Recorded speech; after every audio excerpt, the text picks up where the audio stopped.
Hello from Land. I'm Jane, and today we are so lucky to be joined by Michele Roberts. Welcome, Michele. Thank you, Jane. Pleasure to be here. So happy to have you. So, Michele, you're the director of the full-time MBA program at AGSM, but that hasn't always been the case. Can you tell us a little bit more about your background and how you came to be where you are? Sure. So I come from the UK and was really lucky to start my career in publishing and a little bit of public relations.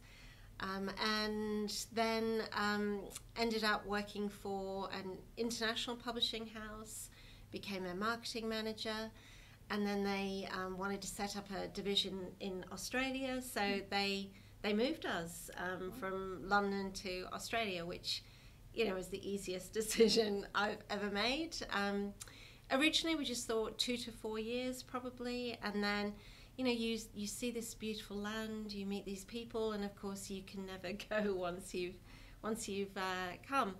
And I guess now it's full circle, because part of my job is looking after the full-time MBA, and so I spent a lot of time around the world persuading people to come here for a couple of years, and people always sort of want that reassurance that they'll like it here, and that they'll be happy here. And having had that experience myself, it is such a wonderful place, and I think all the students probably that come here are happy. Yeah, that's great. When was this? When did you move to Australia?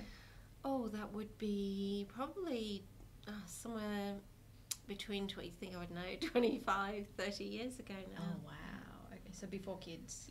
Yes, I was very young then. Yeah. Nice. Okay. Yeah, it was a great adventure. Yeah, great. So the next point that I wanted to talk about is about your role at Alice. And of course, what happens in Alice stays in Alice. But you really charmed me with the role that you took on, particularly as a smiling assassin. So it was really hard to get past this beautiful, charming person that's really nice and warm, but also puts you down at the same time. They're like, no, thank you. Thank you very much, but no. So was this a skill that you perfected throughout time? Definitely. It's definitely a go-to influence and persuasion strategy. And of course my role in that simulation was kind of as drawing the line on human rights, and so that was easy to be the smiling assassin for human rights and child labour. But I mean, on a more serious note, I guess I have kind of perfected that role a little bit when you really when you're really in a stressful situation, when there is a crisis, when your back's up against the wall, it is so important to learn how to rein your emotions in and control your emotions, and it wasn't necessarily something that came naturally for me, and I had to perfect it over time. But when you're in that kind of very stressful situation and emotions are running high, if you can control your emotions, then you're better in control of your judgment and your decision making. So it is a bit of a skill that's worth practicing, and there's nowhere better to practice skills than Alice. Yeah, okay, perfect. So you're a mother to 3 boys as well.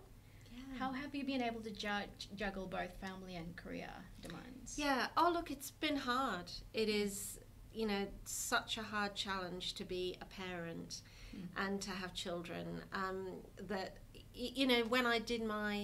when I started my PhD, I had 3 boys under 5. Wow. So it was a circus. Well, just to have 3 boys under 5 without the PhD. Yeah. And teaching, I was sort of learning my craft as an academic, and the big thing that I did was I had a great support network around me, and so that's the biggest piece of advice I give women now. I often get asked, how can you do it? How do you get to have it all? And firstly, you don't get to have it all. No one should have it all. But you get to have a lot if you plan things out, if you have a very purposeful strategy. And so that means surrounding yourself with a really strong support network. So I was so blessed to have a wonderful husband. He, Paul is just such an equal partner in parenting and in life, and has always taken on his share. And so that speaks to that strategy from Sheryl Sandberg, that who you marry is the biggest career choice you're going to make. Yeah. And I made a great one. Yeah. And then I'm also really blessed because I've had my mum, and she's been a huge part in the boys' upbringing. And so, stay close to your mum is one big advice.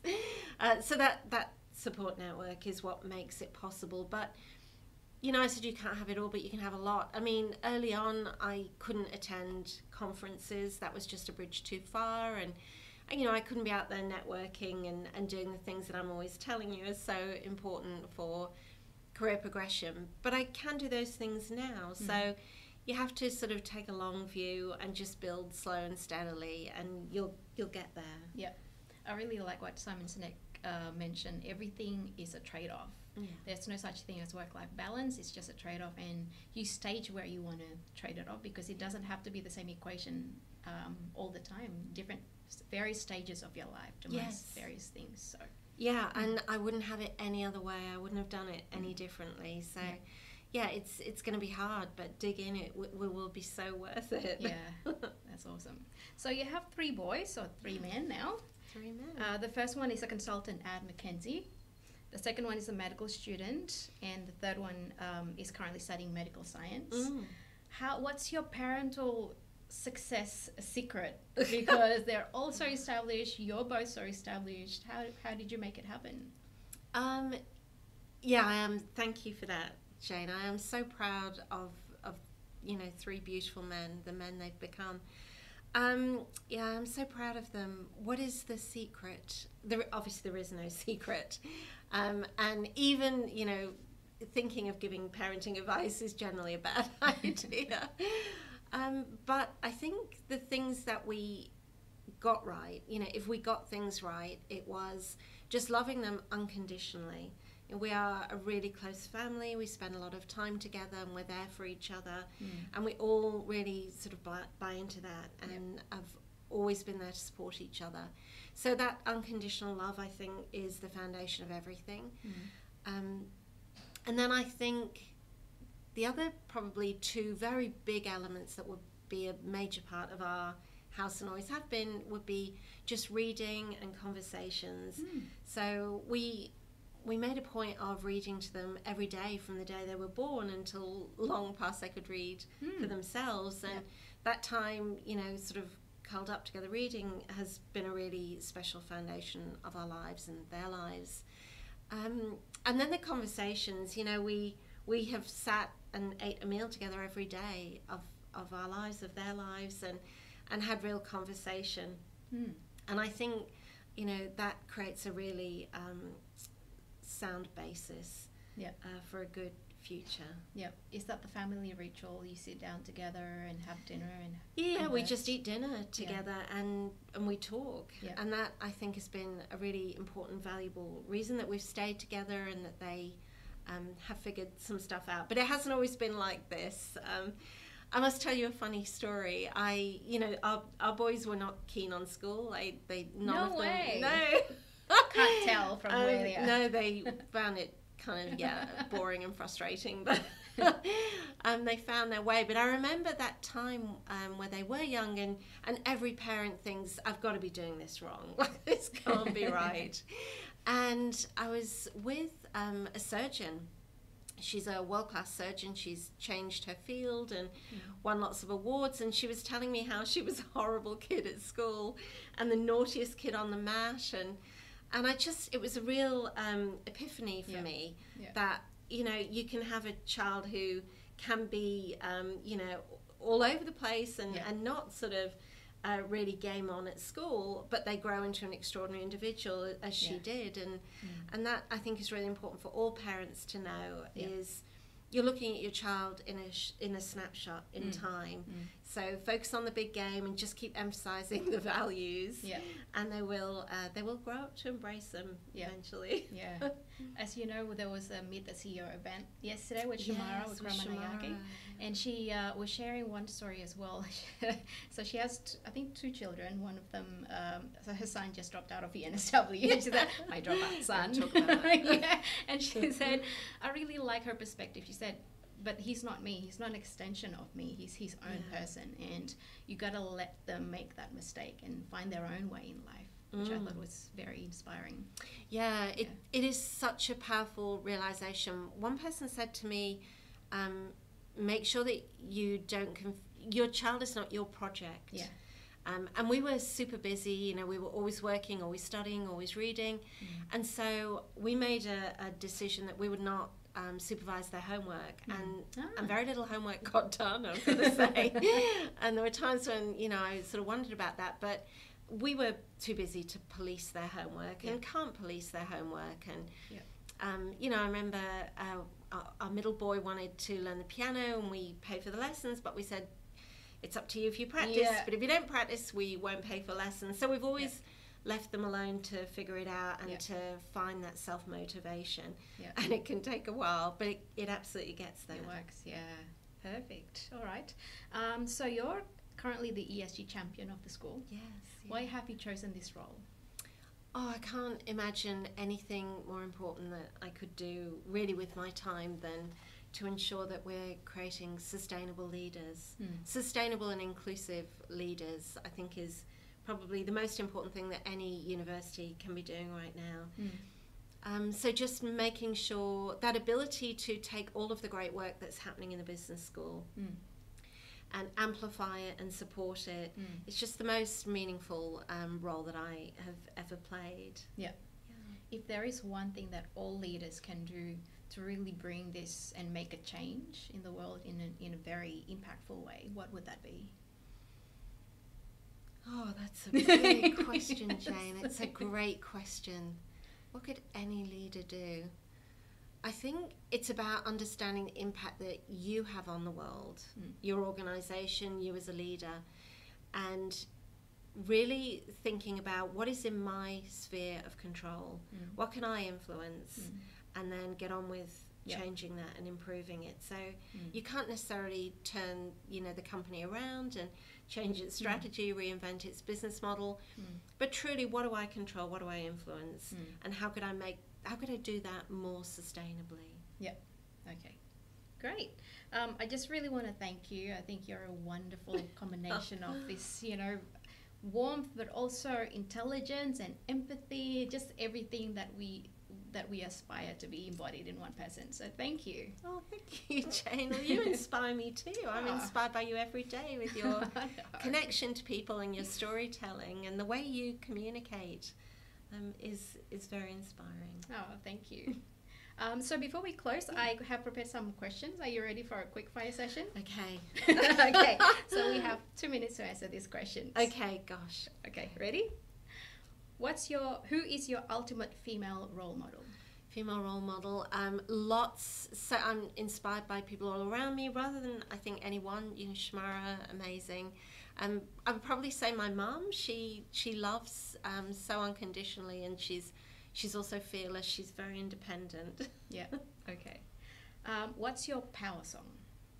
Oh, okay. Well, I'm from Liverpool, so there is only one choice. You'll never walk alone. You know, we sing it in the COP. You know, thousands of people having a religious experience. We sing it at funerals. We sing it in the pubs. Wow. Very shaky. Okay. Yeah, it's a very special song. Okay. What are your hopes for past, current, and future MBA students at AGSM? Yeah, I guess that they could find meaning and purpose in their work would be something that I would want for all of them, that they could truly tap into, you know, the thing that they really care about, you know, whether it's inclusion, whether it's, you know, clean energy, or, you know, whether it's serving customers, whatever it is that they love, that they find it and they get to do that meaningful work. Yep, awesome. And why do you do what you do? Why do I do this? Look, I believe so much in education. I have seen it transform people every year. I see students in the programs whose lives are transformed. It transformed my life, and it really does set you free and help you achieve all your goals. And also the idea that I can contribute to leaders becoming, you know, better leaders, more sustainable leaders, I feel like I'm in exactly the best place on earth that I could be to achieve that. Yep, perfect. And lastly, what do you want to be remembered for? Oh, okay. I would love to be considered someone that tried to do what I could in my sphere of influence for the climate. I've always cared about social justice, but right now I feel like we have left it so late to deal with the climate emergency, and the problem is so big that I think we all just have to do what we can do. And so if I can be remembered as someone that did what I could do and tried to make a difference. And I'm really struck by that quote from Barack Obama, that we're the first generation to feel the effects of climate change and the last generation that could have done anything about it. And I do think about my children and my grandchildren. You know, at the moment we're in a world where things are getting very, very serious, and there's still time to do something about it. And for my children, and one day hopefully I'll have grandchildren, they will be in a world that is, you know, got serious challenges and no longer have the option to do something about it. So I want them to be able to look at me and think, well, she really tried. Yep. You know, she did what she could. Yep. And she made a difference. Hopefully. Yeah. Yeah. All right. Well, thank you so much, Michele. Thank you, It's been Jane. wonderful getting to know you, and it's been a pleasure having a chat with you. It's always a pleasure being with you, Jane. Thank you. So thank you so much for listening. If you like our conversation, please press the like button and leave a comment and share with your friends. In the meantime, don't forget to press the subscribe button so that the next video will go straight to your box. See you next time. Bye.